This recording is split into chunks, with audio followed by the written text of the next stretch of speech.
Hunker down and don't take anything for granted here. This is a very, very powerful storm. Claiming at least one life, Hurricane Idalia roared ashore in Florida, making landfall in the Big Bend region just before 8 this morning as a powerful Category 3 hurricane. Taking a look there at I-275 in Tampa, impassable just hours ago. It is the strongest hurricane to make landfall in this area since 1896.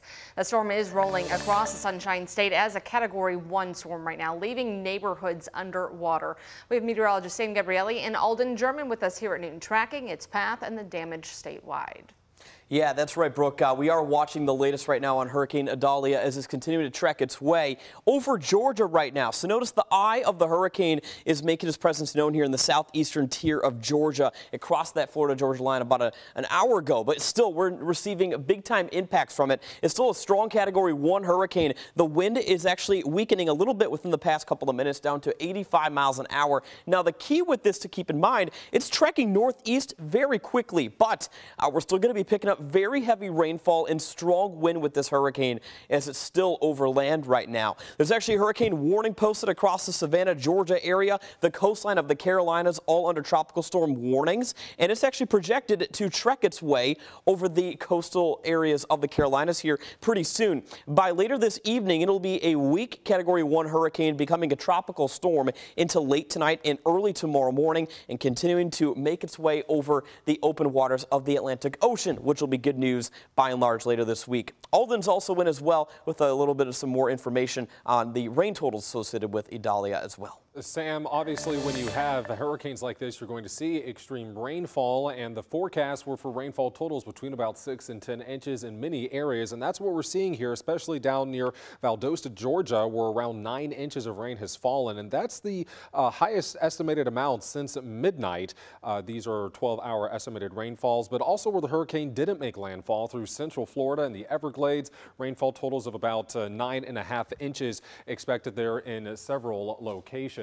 And with over 286,000 people without power in Florida right now from life-threatening storm surge is also a major threat, already flooding most of the coastal Tampa Bay area, where it could reach up to 6 feet. The storm, which as Sam said is now a Category 1, will move into Georgia. It's actually already moved into Georgia and the Carolinas later today and through early Thursday. All right, Alden, thank you. Stay up to date with us as we continue tracking the storm throughout the state of Florida today, with more live coverage beginning here at 4 o'clock.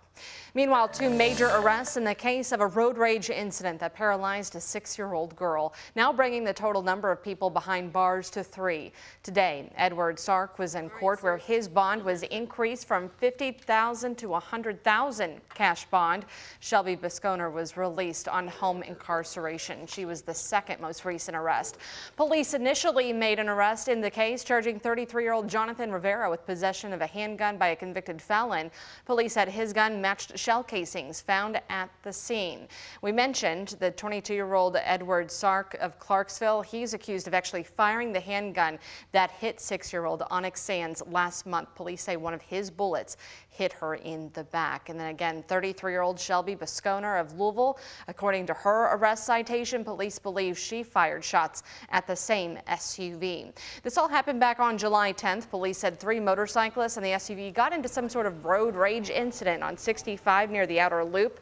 It continued to ramp up at the University Boulevard exit when the SUV hit one of the motorcyclists, and that's when police say Bisconer and Sark fired more shots at the car.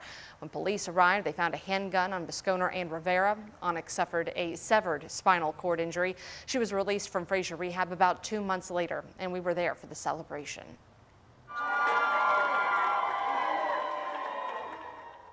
Her mother, China, calling her progress a miracle. A wheelchair might be her new normal, but doctors and moms say she's never lost her light. Through the selfish act of others, her life and the lives of her family have been affected forever. Despite the obstacles that Onyx now faces, this little girl has shown tremendous spirit and bravery. Onyx's mother put it best that Onyx is a perfect little girl. Again, taking a look at your screen, Bosconer is charged with wanton endangerment. Rivera is charged with possession of a handgun by a felon. Sark with first-degree assault and 4 counts of wanton endangerment. We'll keep you posted on any developments. Meanwhile, 26 people across Louisville and southern Indiana are behind bars after a massive FBI drug bust called Operation Frozen River. Their ages are ranging from 23 to 55. A lot of people there on your screen. A federal grand jury issued a total of 34 indictments. That means more arrests are expected. We were tipped off to one of the spots where the FBI focused its investigation, on a home on Northwestern Parkway in the Portland neighborhood. We know 4 different indictments involving meth, fentanyl, and illegal guns stemmed from that location. The FBI said the first investigation began back in January of 2021. Well, the 8 people you see on your screen are not yet in custody, but there are active warrants for their arrest. If convicted, each person faces a minimum prison sentence of 10 years. JCPS bus drop-off times have been pretty consistent this week, according to Superintendent Dr. Marty Polio. At last night's board meeting, he said students are being dropped off before or around 7 p.m. The majority of final drop-offs before 6:30. But now parent concerns are more focused on the overcrowded buses, and Dr. Polio said that issue cuts to the heart of the overall problem. Yes, we can reduce the amount of kids on a bus, but then we're going to have to stop transporting certain kids. I mean, there is no other way around it. I mean, that is what we've gotten down to. The heart of this whole thing is, you know, we're going to, if we're going to improve efficiencies, we're going to have to make some tough decisions on who gets transported to school. Polio said his team will monitor the upcoming weeks to determine what changes need to be made. Any identified changes will be made around fall break, which is set for the first week in October. We're expecting another update on transportation improvements when the board meets again next month. The JCPS board also voted to lower its property tax rate, but the district will still make more money. Last night, the board approved a rate of 76 cents per $100 in assessed value on real property. So if your home is valued at $100,000, you'd pay $760 in school tax. This is down from last year's rate of 76.3 cents. JCPS expects this to generate more than $711 million in revenue, up 4% from last year. The district did say changes were made because property assessments went up.